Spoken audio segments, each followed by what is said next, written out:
right, it's 10 a.m. here in Lagos, Nigeria. Good morning. This is Business Morning. I'm Ladi William. And I'm Chimeze Obi Iwagu. Good morning and thank you for joining us. Well, starting off on the global front, as the giant Ever Given ship blocking the Suez Canal has been successfully refloated. Salvage team freed the Ever Given in the Suez Canal almost a week after the giant vessel ran aground in one of the world's most important trade ports. While the ship is floating again, it wasn't immediately clear how soon the waterway will be open to traffic or how long it will take to clear the logjam of more than 450 ships stuck waiting and en route to the Suez that have been identified as their next destination. The backlog is one more strain for global supply chains already stretched by the pandemic, as the canal is a conduit for about 12% of global trade. Some ships have already opted for the long and expensive trip around the southern tip of Africa instead of Suez. The breakthrough in the rescue attempt came after diggers removed 27,000 cubic meters of sand going deep into the banks of the canal. Meanwhile, all retreated as salvage teams refloated the giant vessel that has been blocking the Suez Canal, and traders weighed the impact of renewed lockdowns on global energy consumption. Brent oil was down 18 cents at $64.39 a barrel, and U.S. crude fell 22 cents to $60.75 a barrel. The Ever Given has been successfully refloated, and maneuvers to move it from the waterway will continue. According to the Suez Canal Authority, traders were also tracking the advent on Monday of a significant new contract with Abu Dhabi, kicking off futures for its oil in a bid to establish a fresh benchmark. Well, still ahead this week, the 15th meeting of the OPEC and non-OPEC members have been scheduled for Thursday, April 1. At its last meeting, the ministers approved a continuation of the production levels of March for the month of April, with the exception of Russia and Kazakhstan, which will be allowed to increase production by 130 and 20,000 barrels per day each due to continued seasonal consumption in patterns. It also welcomed the positive performance of participating countries. Overall conformity with the original decision was 103%, reinforcing the trend of aggregate high conformity by participating countries. The meeting noted that since the April 2020 meeting, OPEC and non-OPEC countries had withheld 2.3 billion barrels of oil by end of January 2021, accelerating the oil market rebalancing. While the meeting extended special thanks to Nigeria for achieving full conformity in January 2021 and compensating its entire overproduced volumes.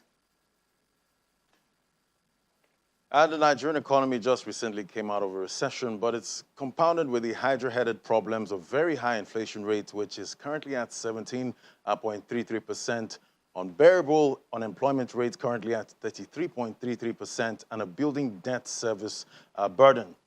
All of these parameters have a direct impact on the banking sector, yet that sector has managed to post some impressive 2020 financial results.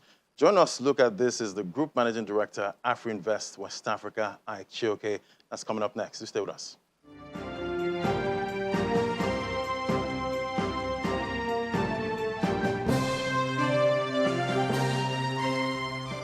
We're now being joined by the Group Managing Director, AfriInvest West Africa, Mr. Ike Chioke, to look at the banking sector. Thank you very much for joining us, Mr. Chioke. Glad to see you. Good morning. Is it proper for me to say Happy New Year? I mean, I'm seeing you for the first time since the new year. I think this is the first time I've come here phically, so I'm glad and that the vaccines are coming around, so it's good to great be to able have come you out here there. physically. All right, now we're looking at the financial services sector, specifically the banking sector. Now, that sector reported growth of minus 3.63%. That's in the fourth quarter of 2020. And that was sharply lower than the ICT sector. Yet the banks are still announcing some kind of stellar profits, you know, in their earnings report. What has been the major driver of this? What we've seen is that the banks have actually been very focused in two areas.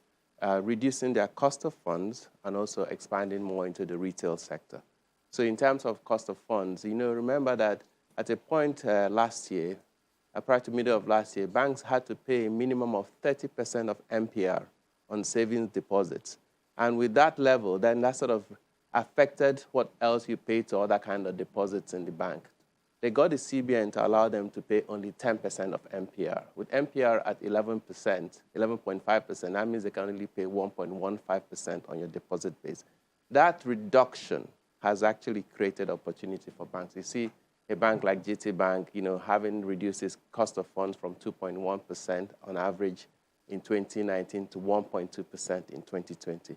That's quite a significant amount of savings, and that all trickles to the bottom line.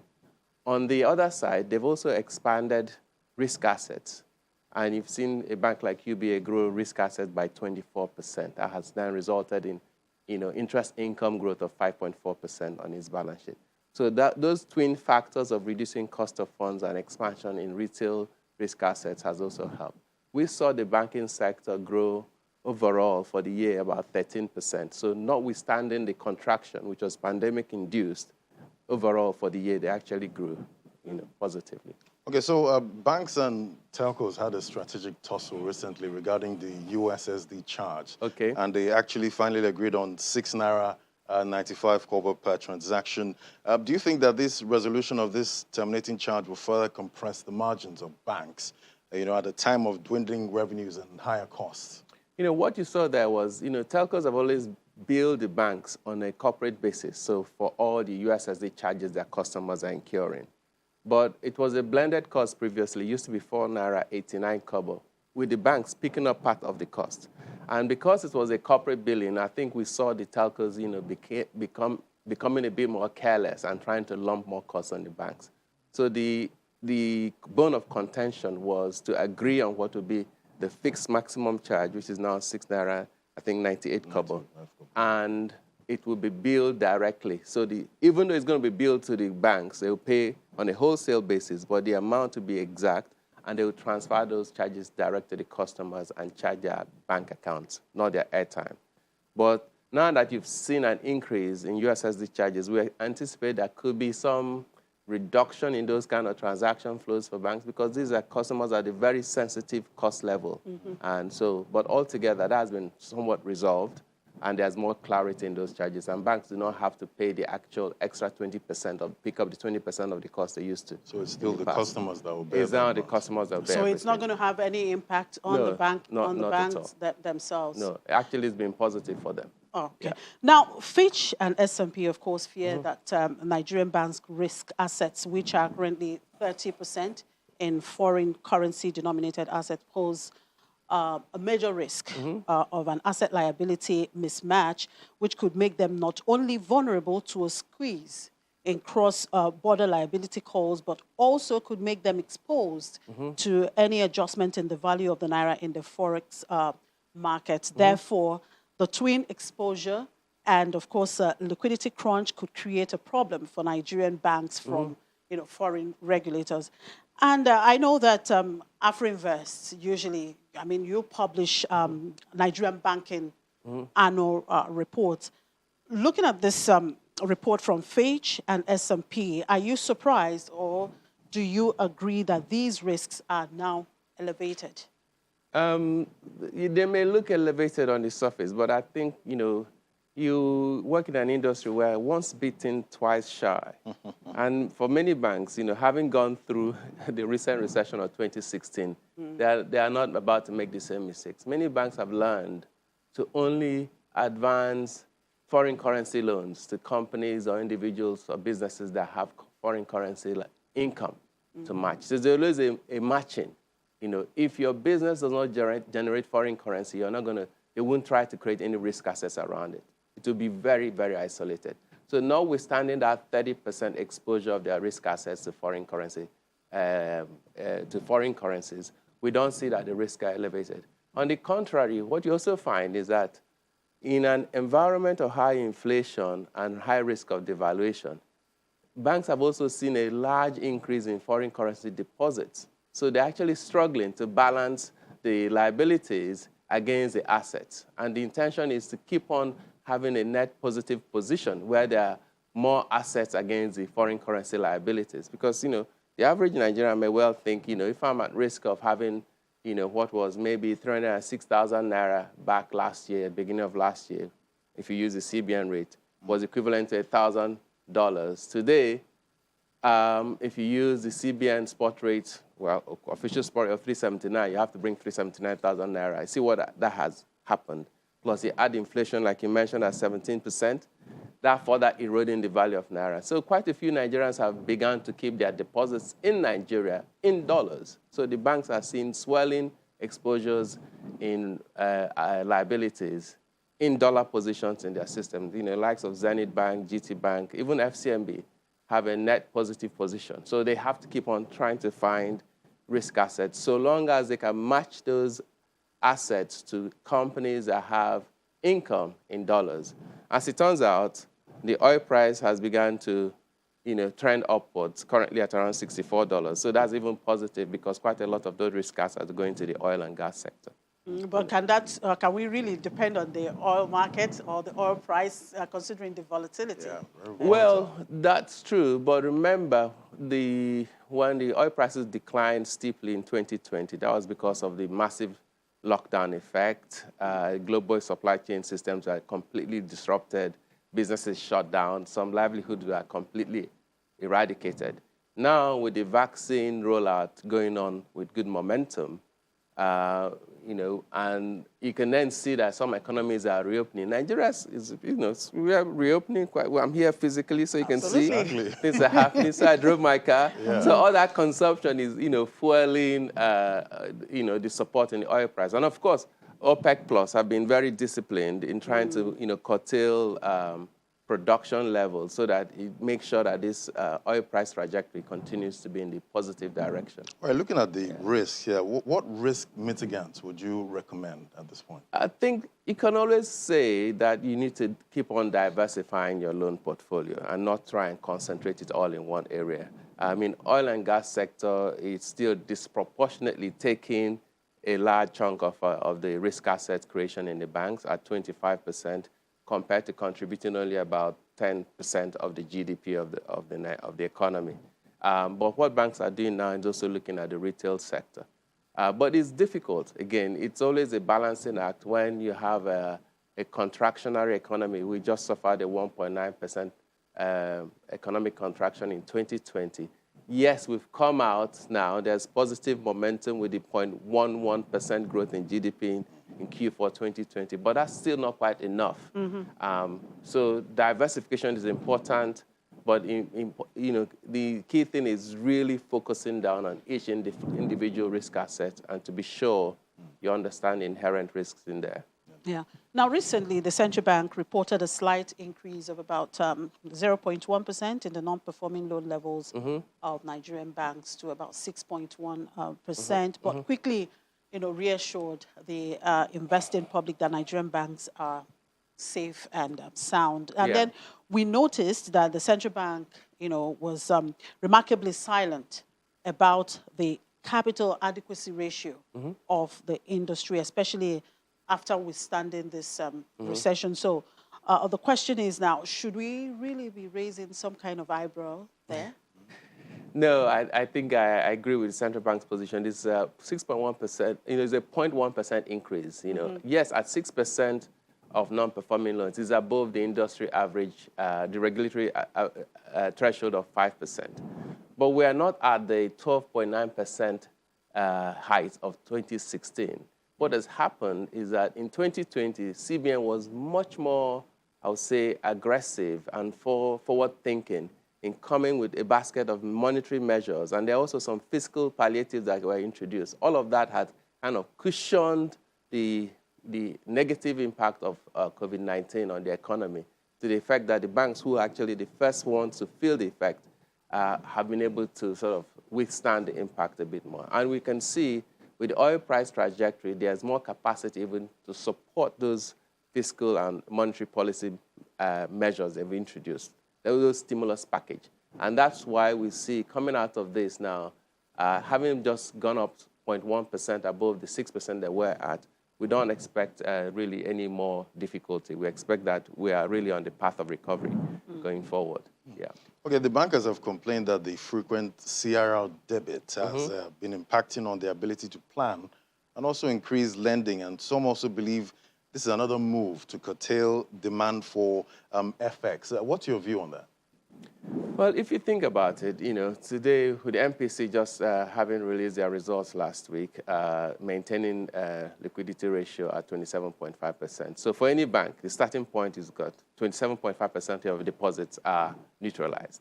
Then you have loan to deposit ratio at 65%. Though that's another bunch of cash neutralized. So you see that the average bank, they only have 7.5% to play with if they are trying to look at sort of opportunities they can play with in the market. But having said that, though, the frequency and timing of the CRR debits could certainly be, you could construe that to be CBN's direct effort to make sure they don't have cash at the time when they're supposed to be bidding for dollars, because, you have to always back it with cash each time. So yes, we do suspect there's a ploy by CBN to do that. And of course, CBN is also in a difficult position. You have high inflation, you have FX liquidity, you have low interest rate environment in the country. So it's really trying to balance a whole bunch of things, And I don't think that monetary policy measures are sufficient. I do think that at this point, we really need to be looking at broader fiscal policy measures and also things that affect the wider society to calm the polity down to the point that you can get that investor confidence back. But in terms of the bank's view, yes, I agree with you that it will seem like a subtle ploy by CBN to make sure they don't have enough liquidity each time there's an FX auction, so that there's not too much naira chasing dollars, especially in a market where there's, dollar illiquidity.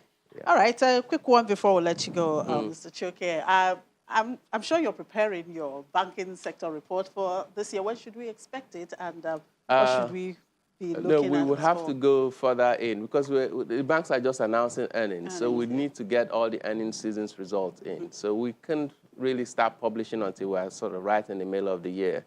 And at that point, we'd also have a sense of where the economy is going and be able to sort of, look closely at our crystal ball to see whether we're on track. All right. Thank you very much, Mr. Choke. It's always a pleasure talking to you. You're most welcome. Thank you very much indeed. Ike Choke is the Group Managing Director, Afri Invest West Africa. Well, another hydra-headed problem to economic growth is the issue of petrol subsidy. What are the issues and implications, and how do we deal with that from an investment perspective? That's our conversation next. And the Nigerian National Petroleum Corporation has promised to maintain the current ex-depot price of petrol until the conclusion of ongoing engagement with organized labor. The corporation also revealed it's still paying about 120 billion naira as subsidy, which the NNPC GMD says is not sustainable. Is there really a solution to this problem? And what's the implication for investment? Let's talk to Ayodeji Ebo, now head retail investment at Chapel Hill, Denham. Mr. Ebo, great to have you. And thanks for having me. Good morning. So the subject of removal of petroleum subsidy has been a lingering issue for years, and it's here again. What do you think is the way out this time? Yes, I think before even going directly on the way out, I'd like to just provide a bit of context. And if we look at the subsidy payment, if you government have been spending at least above 1 trillion naira annually on subsidy, and when you look at based on current records, it may look it's unsustainable. Then if you also look at those that even benefit, so there's the data out there that currently we consume about 60 million liters of petrol per day, and I think that doubled. It used to be around 30 million liters, and one of the major reasons for that is also the export to or the smuggling to neighboring countries. So when you look at it, it means that if government has spent about 1 trillion naira on subsidy, it means we subsidized fuel with about 500 billion for our neighbors due to smuggling.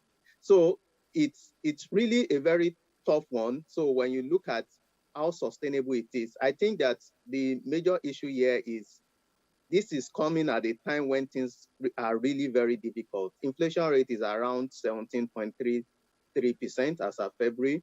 Unemployment rate as high as 33%.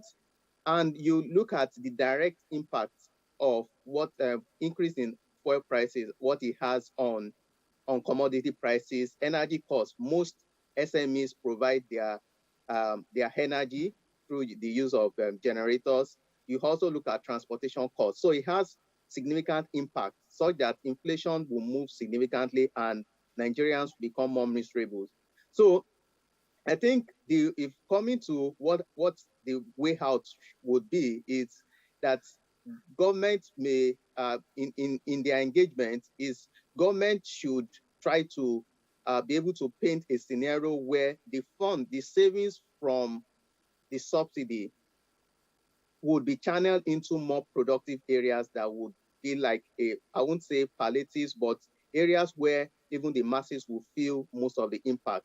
For instance, when you look at the transportation, how if we are going to invest, use that we have estimated about 1.6 trillion may be spent this year if government keeps paying subsidy.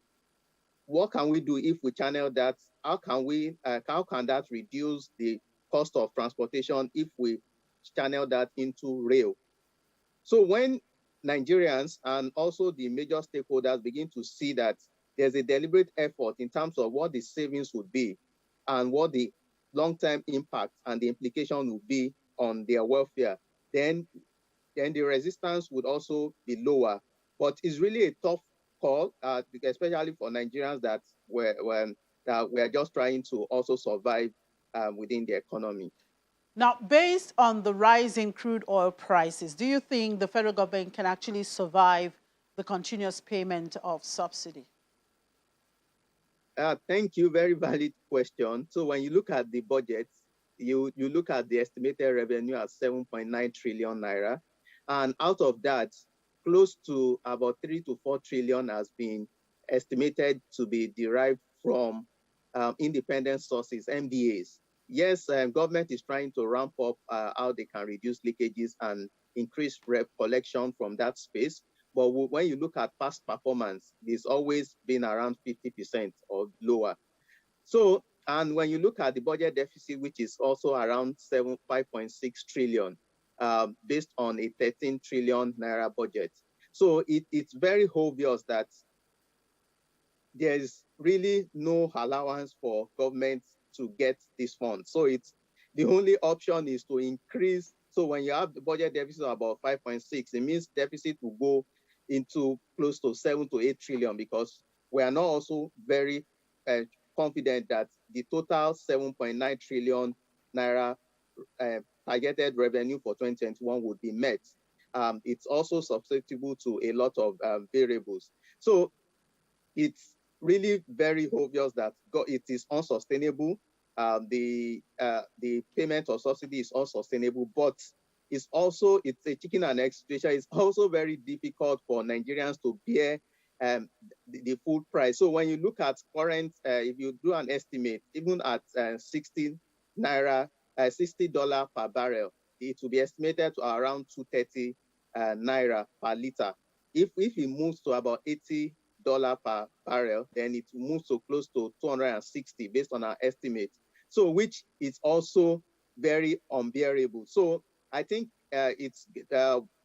everyone will have to come to a middle ground and to see what is sustainable while we ramp up other options that we can use to reduce the importation and reduce that impact of fluctuation of prices on PMS. All right, Mr. Ebo, with this current trend, what would this mean for the investing public? Yes, I think for what you're looking at it from the part of the investors, so because there's still a lot of uncertainty within that space. Yes, we've heard there's the statement that the downstream sector has been deregulated. And what that deregulation means that independent importers can bring in and sell at their own price, which currently it's not being implemented. also, if you also look at um, the PIB, the petroleum import bill, has not also been passed. We're hoping that by mid-year that would be passed. So because of a lot of the uncertainty within that space, we're losing a lot of investment to neighboring countries or to countries that have more favorable policy or clarity in terms of investment within that space.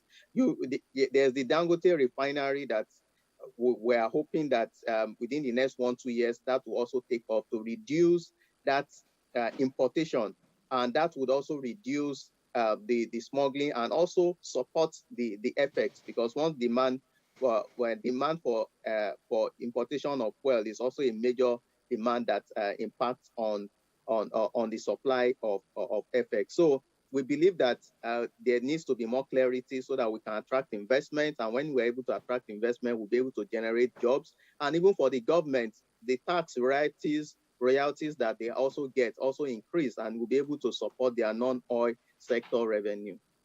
Now, talking about attracting investment, and we are in an environment where the inflation rate is galloping, currently at about 17%.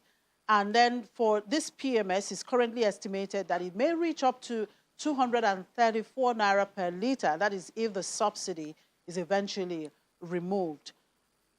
Don't you think this is going to impact so much again on the inflation that, the central bank is trying to curtail? Yes, you are very right. And if the subsidy is fully removed, it's really going to it has very direct transmission effect on inflation. So you look at it from energy prices, which I spoke earlier about. Most people provide their energy, especially the SMEs, for businesses. So if the cost of providing energy to support their business increase, it means that cost of product will also increase.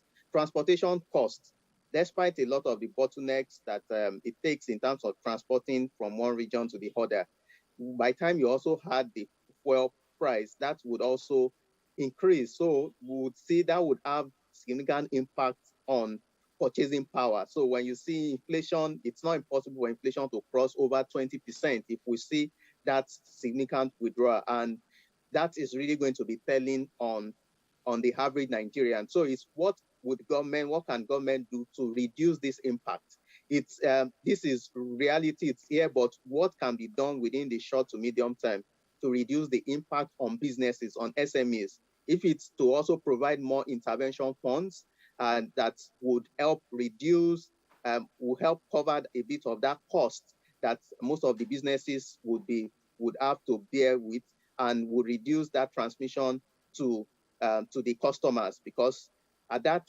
would really impoverish a lot of more Nigerians because of the increase in prices of goods and services. All right, so some have said that the setup of modular refineries will reduce the importation of fuel. What's your thought on this? Yes, I totally agree. And going through the route of the modular refinery, when you look at, in terms of time to market, you look at the capital required, it's significantly lower. We can see the Dangote refinery. It's a lot of investment, but also in the long run, it's also going to save costs for the country and also for the investors. But I feel that based on available information, that about 25 licenses have been issued to come up with to set up modular refineries. So if this can also be implemented, so we will be able to see it will be reduced cost, because when you also look at the cost, we export the crude, then we import the finished item. There's that cost of production that would have been added into it, as well as the cost of even bringing it into the country. So that, if we can also fast track that and see how we can provide further support for the for those that have been able to that won the licenses for the modular refinery, then we may begin to see them produce maybe in bits, and that may reduce. I'm sure that by the time the subsidy is totally removed, we would see that significant drop even in our daily consumption. And that would also be able to have its own impact on price. All right, you talked about investment. So do you hope to see more oil and gas companies list on the Nigerian Stock Exchange? Yes, very interesting question, and where we'll be hoping. So when you look at the structure in terms of even the bank books, you would discover that oil and gas always constitutes top the most in terms of allocation, credit allocation to different sectors. So we believe we're hoping that this can also be replicated on the Nigeria Stock Exchange. But I know for most companies, what they will be looking at is the appetite of the investors. The Nigerian Stock Exchange is trying its best to see how they can attract companies to list, but also the appetite of the investors. We saw, because of low yield last year, we saw that increased local participation, increase in participation in the equities market. So I believe that as we progress and when we see improved appetite and positive sentiment towards the equities market, most companies will see it as a way to come and raise long-term funding, because when you look at most of the funding that most of these companies use, they are short-term funding from the banks and comes at double-digit rate. So if you are able to raise long-term funding, it will also help stabilize your business and make it more sustainable. All right, thank you very much, Mr. Ayodiji. We do appreciate your time. Always my pleasure. Thank you.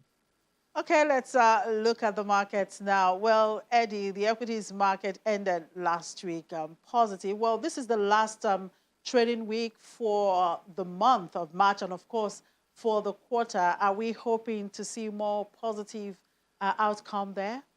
Well, Jimmy, I hope so. I mean, last week, what happened was investors reacting to juicy dividends declared by Dangote Cement and Stanbic Bank. And we saw some bargain hunting in MTN Nigeria and Boa Cement, and that was really what drove the market last week.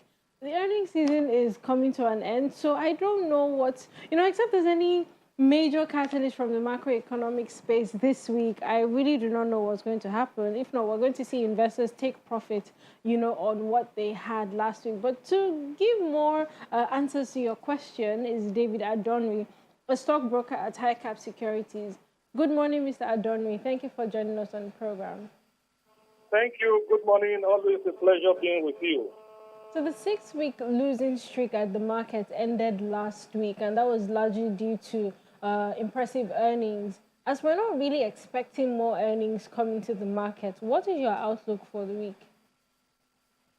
Yes, last week the market regained some lost grounds as a result of several factors, including what you just mentioned, the earnings that hit the market, especially the Stanbic Bank disclosure that took the market by storm. But this week, it's not likely that the market rally is going to abate, considering the fact that we are in the last trading week of the month, and portfolio managers would want to end the week firmly so that their end-of-quarter report would be healthy enough. And then we also have other outside factors that are likely to sustain the bullish situation in the equities market till the end of this week, and that is that the situation in the crude oil market remains firm, with the price still resisting at $65 per barrel. However, the situation might not be the same for the debt market because a lot of emphasis are shifting from the secondary market for debt to the primary market. So we may still see a situation of low yield in the debt market at the secondary level as investors shift their attention to the primary market for debt as a result of the increase in interest rates at which new issues are hitting the market. So that essentially is going to be how the market will move throughout this week. All right, Mr. Donry, I guess we'll just have to wait and monitor those developments. Thank you for your input on the program. Have a lovely week ahead. Same to you. Thank you. David Adonri is a stockbroker at High Cap Securities. But to look through the numbers now, the all-share index was up 2.17%, and that moderated the year-to-date loss to about minus 2.6%. We're at the 39,000 level at 39,216.39 points, while the equity cap was at 20.518 trillion naira. Activity level was mixed. It was mostly negative, by the way. We saw 1.53 billion units, which was about 34% lower than what was recorded the previous week. Value, however, rose by about 10% to 21.31 billion naira, and all of that was traded in 20,016 deals. Now, all the sectors posted gains last week. The banking sector was up 0.21%. Stanbic Bank rose about 30% week on week, and that was really huge as investors were really impressed by their earnings. Consumer goods was up 1.41%.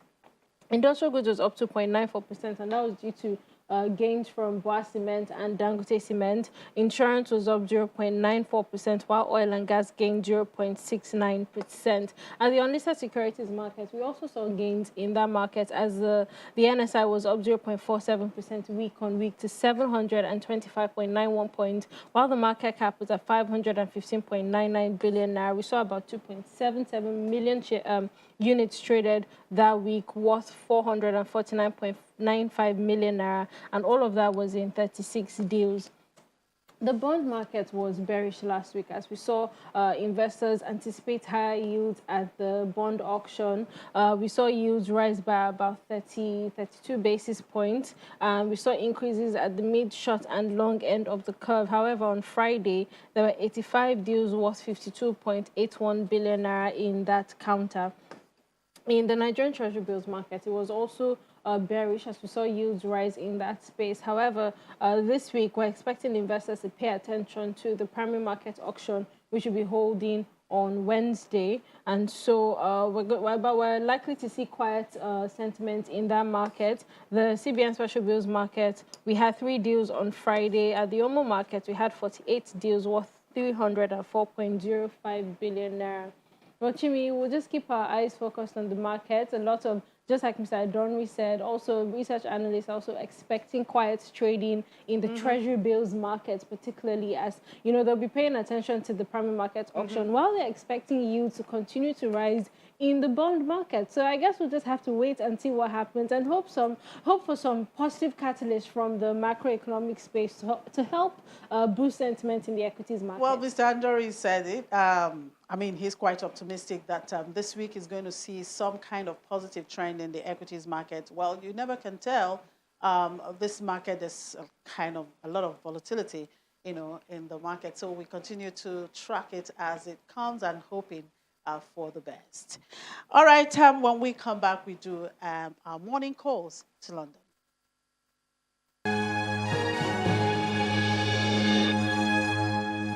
And investors are bracing for volatility this week after a U.S. investment fund, Archegos Capital, was forced to liquidate billions of dollars worth of positions after being hit by margin calls.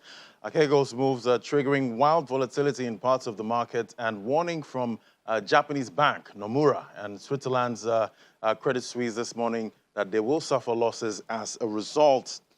For the morning call now, let's bring in Juliana. Great to have you, Juliana. Good morning. How are the markets in London opening up for a new trading week after the announcement that the ship blocking the Suez Canal has been refloated? And Japanese bank Nomura and Switzerland's Credit Suisse this morning a warning of losses. Yeah, good morning, Laddie. Well, the FTSE 100 opened in positive territory, even though the evergreen is floating. Again, the oil majors are dragging the FTSE lower. But here in the UK, we're focused pretty much on domestic issues.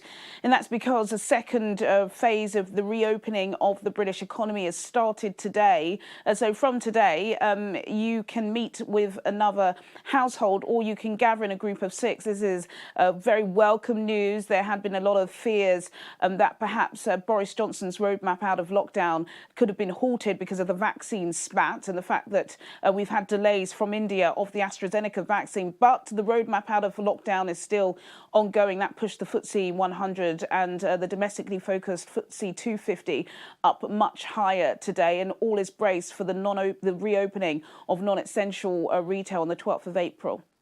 All right, that's good news indeed. Well, UK mortgage approvals and consumer credit in February data are expected today. What else is on the radar for the week? But it's a pretty short week. Of course, at the end of the week, we've got Good Friday. So the markets and companies are pretty much cramming data over the next 4 days. We got a little bit of information about consumer credit data that literally just dropped a couple of minutes ago, showing that consumer net borrowing fell 9.9% on the year to the end of January. Credit card borrowing shrank 21% in the month of February. No surprises there, really. Lots of people hoarding money, even money that they've got from the government, because there really is nowhere to spend it, unless you're somebody that likes having nice loungewear. So lots of people are hoarding money, which is why the Bank of England are expecting a rise in inflation in the next couple of months, when people are finally let free and can start spending again. Interesting. Well, the city watchdog FCA is under pressure from cross-party MPs to explain why it's allowing the subprime lender Amigo to push ahead with a rescue plan that will cap compensation payments for nearly 1 million customers, while giving executives the chance to earn £7 million in long-term bonuses. Tell us more about this. Yeah, this story has been ongoing. The news actually broke last week when the city regulator said that they would not be raising any regulatory concerns over this compensation scheme. Amigo Loans, pretty controversial payday loan company that typically offers money to people who can't get money from mainstream lenders. The financial ombudsman has received hundreds of thousands of complaints over the past few years, and it's got to court, and people are entitled to receive the high APR that they paid back. The problem is there are so many complaints that Amigo have said if they were to pay it all out, the company would sink, which is why they're going to court this week to seek to suppress the compensation cap. They say if they don't get it, then they get no money.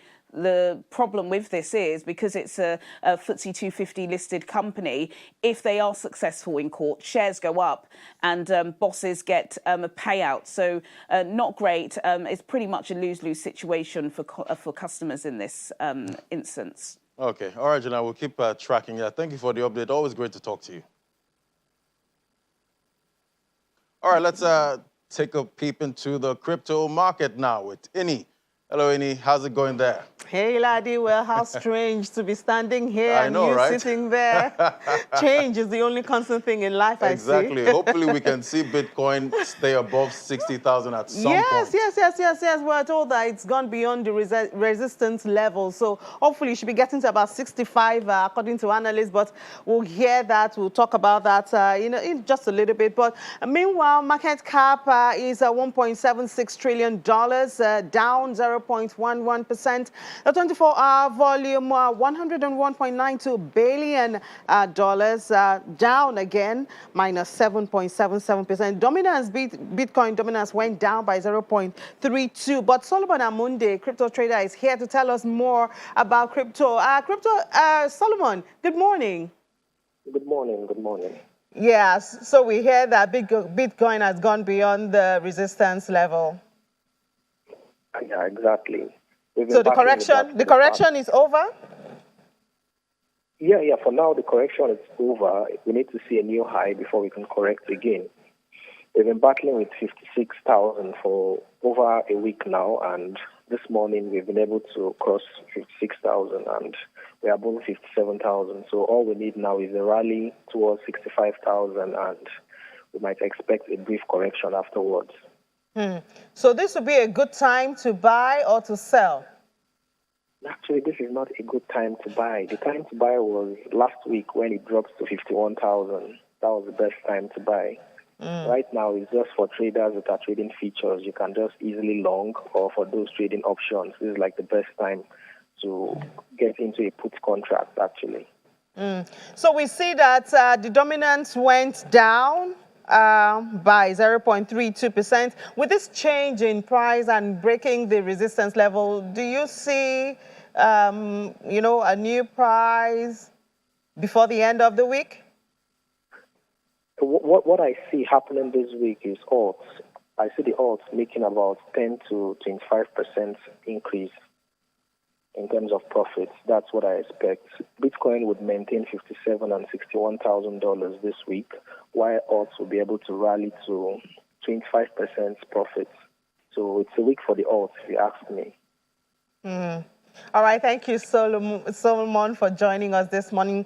Solomon Amunde is a crypto trader, and he just shared his opinion with us. Well, just before we go, price of Bitcoin, 56, Solomon told us about that now. We're expecting it to go to about 61 by the end of the week. Ethereum is also, $1,706, down 0.79%, 24-hour volume, $17.18 billion.